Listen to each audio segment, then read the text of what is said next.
Welcome, ladies and gentlemen, to my very first installment of Mr. Pros and Cons Movie Reviews, where I defined, basically, obviously, like I said, pros and cons to each movies.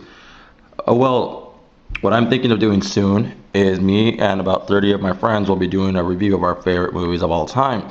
Hopefully, it's that way we can get this kind of channel rolling along. That way people can put their own inputs, and every now and then I'll do more seasonal and countdowns and things of that matter. Just overall movie reviews and pros and cons, throw in some trivia, some synopsis of the movie, obviously, of itself, and see how people liked it and the reaction that it got and the reaction I got towards it.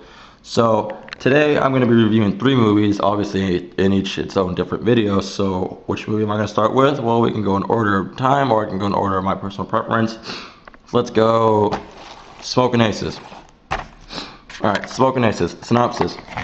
We have Buddy Ace Israel here, played by Jeremy Piven, who's a wonderful actor, just not really used well in this movie. He's pretty much being kind of a snitch character, where he's about to rat out most of the mafia in exchange for immunity from the crimes he has done. But at the meantime, there's a group of hitmen going after him, like ruthless mercenaries, known as the Tremor Brothers. Chris Pine, if you know him from, he soon became the lead character from Star Trek. Then you have Alicia Keys' character here. She's also one of the hitmen, along with, and several other, I guess, cast of colorful characters. Well, at the meantime, the CIA agents, or the FBI agents, Ryan Reynolds' character, have to save him, along with Ray Liotta, who plays Ryan Reynolds' older partner. And you have Common, who acts as the main enforcer of the entourage of Jeremy Piven. The movie does a really good job, particularly for me. I guess here I go with my pros. Is the movie does a good job of not centering on one title character and making one character overall star. Here we have Ben Affleck, who's the star of the movie in terms of biling, and I won't let you know what happens with him, but he's not in the movie for that long. He's in the movie for about 10 minutes. So if you've seen the movie, you know what happens to him. If you haven't, he's not in there for a long time. So watching the movie, you're kind of with the expectation levels of seeing where Ben Affleck is, and since he's not in the movie for too long, it kind of throws you off, but in a good way. So you really don't have any main set characters here. They all are their own slew of characters. A majority of the time, it is kind of a Ryan Reynolds and Jeremy Piven kind of show. The movie also works well with doing a lot of cut scenes and angles, which does a lot of good trick shots. Like, they'll do a lot of good setups where two characters are talking, ask a question, and a person in the next scene will answer the question, but not towards the first person it was targeted to. So that does a good job. Or when a door opens, someone else is opening the door that you didn't expect to see. So that's how it transitions, and it transitions pretty well.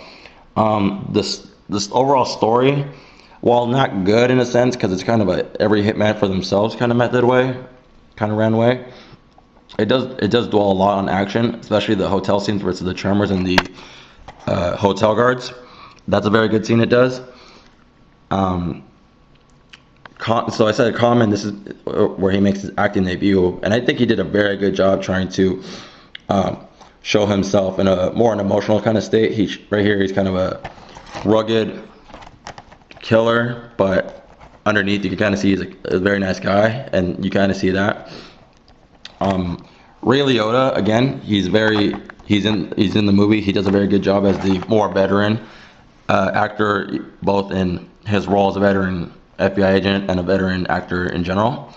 You also have Jason Bateman, who again here is biled second, and he's only in the movie for himself about 3 minutes, but he's pretty funny for what he has.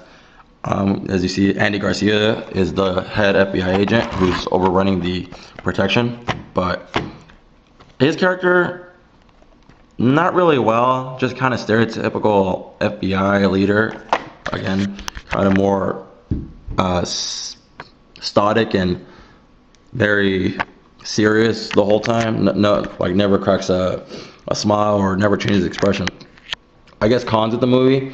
Again, you're expecting a lot from these characters into sort of a development, but then again, when you introduce with the characters, they already have a personality. There's nothing building up to it, saying maybe from aside from Common's character, who starts off ruthless but is shown to be a very nice guy, and Alicia Keys' character does that too. Well, I guess some characters do it, but they throw in these characters so in the forefront that they don't get developed really well. And I guess I could really say that about 3 of these characters get really developed, including Ryan Reynolds' character. He goes through a lot of transitioning as well. But the movie does a really good job transitioning scenes, showing a lot of good action, twists that you wouldn't expect, and a lot of good snappy dialogue. Though it is one-liners most of the time, it is good enough to keep you entertained. But overall, it's not going to be it wasn't obviously not a big successful movie with the crowd itself, because people thought it was too derivative of just a standard snag and capture kind of movie where everyone kind of dies and you don't really care for these characters much after all. Overall, if I had to give the movie a rating on my own personal preference, I'm not sure if I'll be doing this most of the time, a rating system. So like 1, 2, 3, 4, 5. I'll have to give it a 3.5 in terms of solid characters, nice set pieces, nice transitioning, and very good action. I guess one of the things they would have to improve on was, if you're gonna throw in a bunch of characters, make sure they're really developed, or keep the character system to a minimal, and develop well on what you have.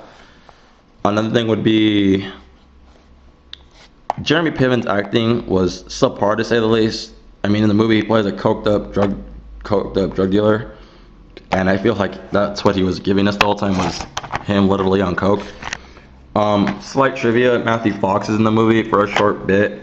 He has a very nice part. Some people didn't really recognize him. Some other people are in it. John C. McGinley, I believe is his name, the guy from 30 Rock, this tall, skinny kind of guy. He's also in Grandma's Boy. He's also in the movie, makes a quick little cameo. So yeah, this movie was really good. Again, 3.5 out of 5 stars. But then again, that's my opinion. The movie did have a sequel, technically a prequel. It's called Smokin Aces 2, Assassin's Ball. That one I would recommend staying away from. Same format, same kind of gimmick, except I think they throw in like about 30 more characters. So overall, good movie, good action, a little lacking on some character development, but entertaining as all hell. Thanks for watching. Later.